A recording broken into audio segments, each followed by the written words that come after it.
I have been using a graphics tablet for decades now. I know the advantages of having one over a mouse. I recently bought my very first graphics tablet display, the HUION Kamvas 22 Plus. And after using it for 2 months, here is my full review. Build quality is really good. It looks and feels expensive. And this is really huge.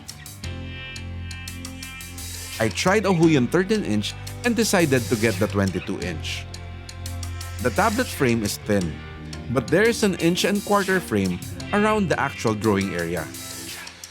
This frame makes it possible to hold the tablet with your non-drawing hand.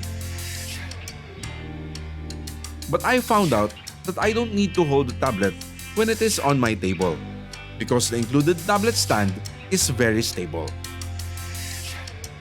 The stand has anti-slip rubber and the tablet also has rubber feet. It doesn't slip or slide even on my smooth desk. The pen is light and it has no batteries, so you don't have to worry about charging. The pen holder is donut shaped. You can rest your pen vertically or horizontally. The holder conveniently contains the 10 extra nibs and the nib extractor. It has a similar design with the newer Wacom pen holder. It is more stable than the old Wacom pen holder, which has the tendency to topple and roll off the table. The 3-in-1 cable reduces clutter significantly. With a regular monitor, you have 2 to 3 cables: display cable, power cable, and sometimes an additional USB cable, just like my ViewSonic Pro monitor. The 3-in-1 cable combined the power, HDMI cable, and USB cable. That's why you get an additional USB port on the Kamvas 22 Plus.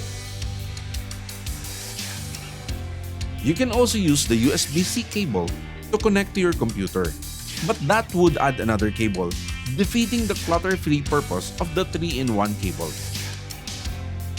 After unboxing, you only need to attach the included stand and cable and install the HUION driver. Driver installation is pretty easy. The tablet and pen configuration are also easy. As soon as I power up the unit, the computer recognizes it as another display. By the way, the HUION driver or app for the Kamvas is also the same app for the KD100 Express key dial. I bought this because I got another storyboarding project that is super rush. The storyboards that I make are highly detailed. The directors that I work with requires the right wardrobe, set, angles, and lighting. With the graphics tablet with no display, I can do an average of 8 to 10 frames per day.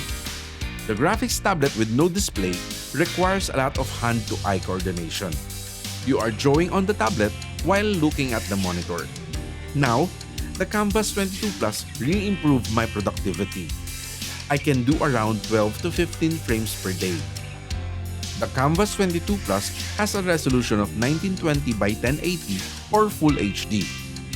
This is a good enough resolution for displays up to 24 inches.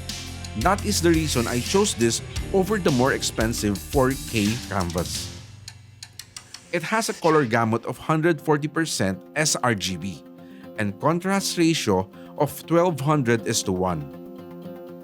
I was surprised to see that the 21.5-inch display is really big enough for my needs.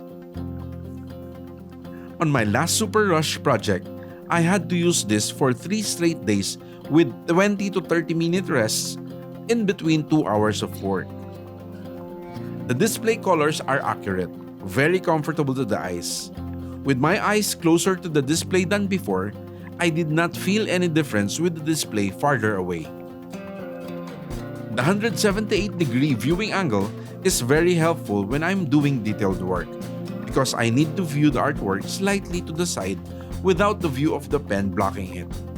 I have references on another display and references on paper that are illuminated by a table lamp. The anti-glare glass screen diminishes glare and reflections, allowing me to work on my projects unhindered by external light fixtures or even light coming from the window. The glass is etched, unlike other tablets that are too smooth. This etching technique made drawing surface felt like you are drawing on paper and not on glass. The fully laminated screen eliminated the gap between the cursor and the pen nib, minimizing parallax and brings better accuracy. The pen has 8,192 levels of pressure.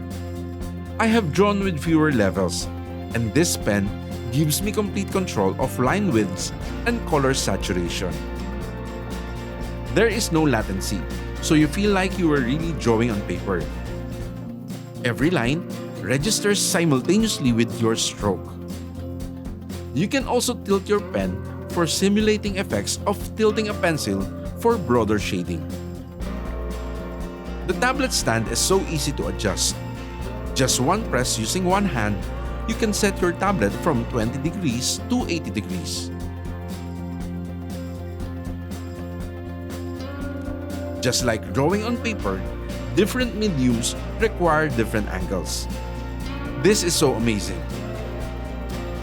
The tablet stand is 75 by 75 millimeters, which is VESA compatible, so you can use a monitor mount with VESA standards. I don't like the on-screen display. It is not easy to adjust. They should have made it touch-enabled so I can adjust using the pen. There are two heat vents under the tablet, but I don't hear anything or feel any heat on the surface. It is compatible with Mac, Windows, Linux, and Android. Unfortunately, it is not compatible with iOS devices yet. Everything I said so far were positive except the OSD. But I will also mention the cons. The Kamvas 22 Plus doesn't have express keys. I am dependent on express keys with my Wacom Intuos tablet and even my HUION Inspiro tablet. That is why, just 2 days of using Kamvas 22 Plus, I ordered a HUION KD100. Problem solved for an additional of 2,200 pesos. I only have 2 dislikes and I can live with that. Overall, I really love this product. Some say it is better than the more expensive Wacom Cintiq. With the price so much lower than the Wacom Cintiq, this is definitely the best tablet display for me. There is a bigger problem now. My daughter, who also draws, animates and edits videos, want one too. Time for me to save up. HUION, baka naman.